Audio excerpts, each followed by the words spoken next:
Side గారు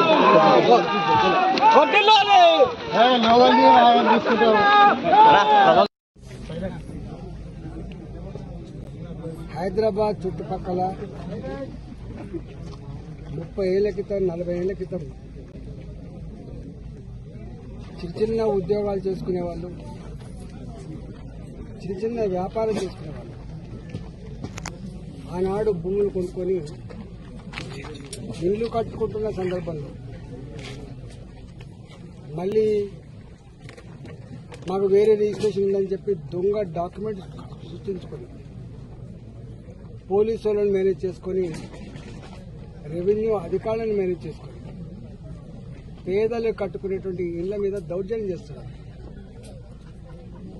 మొన్న ఆరుంధతి నగర్లో, బాలాజీ నగర్, జవహర్ నగర్లో ఇట్లే చేస్తే మేము పోయొచ్చినాం.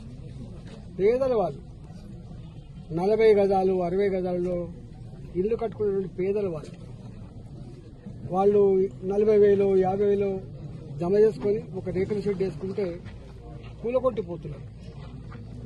50,000 రూపాయల నుంచి 2 లక్షల రూపాయలు ఇస్తే తప్ప పేదలు ఆ రేకుల షెడ్ వేసుకునే పరిస్థితి లేదు. దాని మీద నేను రెవెన్యూ మంత్రి గారితో మాట్లాడినా, కలెక్టర్ గారితో మాట్లాడినా, సిపి గారితో కూడా మాట్లాడినా. నేను 6 నెలలు అవుతుంది భారతీయ జనతా పార్టీ ఎంపీకి ఇక్కడ గెలిచి.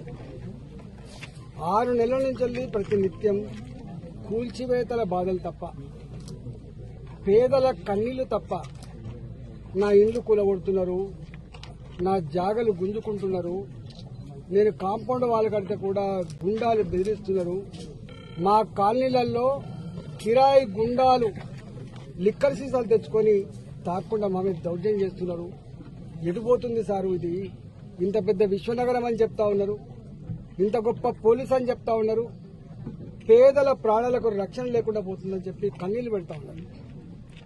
నిన్న నా దగ్గరికి ఏకశిలా నగర్ కాలనీ వాసులు వచ్చింది. 1985, ఇవాళ కాదు నిన్న కాదు, 1985 ఆనాడు ఇక్కడ ఎకరం 10,000 రూపాయలు 5,000 రూపాయలకి ఎకరం ఉండే. ఇక్కడ ఆనాడు రియల్ ఎస్టేట్ వాళ్ళు ప్లాట్ చేస్తే కొనుక్కున్నారు. వాళ్ళు అందరూ కూడా రెవెన్యూ ఉద్యోగులు ఉన్నారు, ఇలా పోలీస్ డిపార్ట్మెంట్లో పనిచేసే వాళ్ళు ఉన్నారు, రిజిస్ట్రేషన్ ఆఫీసులో పనిచేసే వాళ్ళు ఉన్నారు. ఇలా 32 డిపార్ట్మెంట్లలో పనిచేసేటువంటి ఆనాటి చిన్న ఉద్యోగులు ఇక్కడ జాగాలు కొనుక్కున్నారు.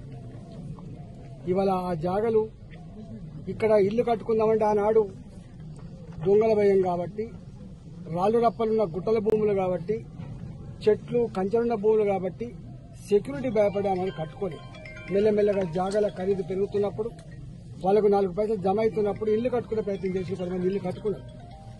ఇవాళ ఇల్లు కట్టుకునే ప్రయత్నం చేస్తున్నప్పుడు ఇక్కడ మొన్న కొత్త గవర్నమెంట్ వచ్చిన తర్వాత మొన్నటి వరకు పాలక మండలి, గ్రామ పంచాయతీ ఉన్నంత వరకు, మున్సిపాలిటీ ఉన్నంత వరకు వాళ్ళకి పర్మిషన్లు వచ్చినాయి. కానీ కొత్త ఈ గ్రామ పంచాయతీ పాలక మండలు వాళ్ళ టైం అయిపోయిన తర్వాత స్పెషల్ ఆఫీసర్ల పాలన తెచ్చి ఇక్కడ కట్టుకునేటువంటి ఇండ్లకు పర్మిషన్ ఇస్తలేరు. అంటే కంచే చేరును మేచినట్టుగా ఏ పేదలకైతే అండగా ఉండి వాళ్ళకు పర్మిషన్లు ఇచ్చి ఇల్లు కట్టుకుంటే చేయను ప్రభుత్వమే స్వయంగా ఇక్కడ ఇల్లు కట్టుకోకుండా నిషేధించింది. పర్మిషన్ ఇస్తలేరు. ఇవాళ కట్టుకునేటువంటి వాటికి కూలగొడతా ఉన్నారు. కూలగొట్టేది ప్రభుత్వ అధికారులు కాదు, కూలగొట్టి గుండాలు కూలగొడతా ఉన్నారు. ఇవాళ గ్రామ పంచాయతీ లేఅవుట్ ఉన్నప్పుడు 2007లో ఒక చట్టం వచ్చింది. గ్రామ పంచాయతీ లేఅవుట్లు ఐసీసీ కట్టుకోవద్దు, ఎల్ఆర్ఎస్ కింద మళ్ళీ రెగ్యులైజ్ చేసుకోవాలి. పాపం రెగ్యులైజ్ కూడా చేసుకుంటున్నారు. వాళ్ళు ప్రభుత్వానికి రెగ్యులేషన్ ఫీజులు కడుతున్నారు, ప్రభుత్వానికి పర్మిషన్ ఫీజులు కడుతున్నారు, అయినా కూడా కూలగొడతా ఉన్నారు.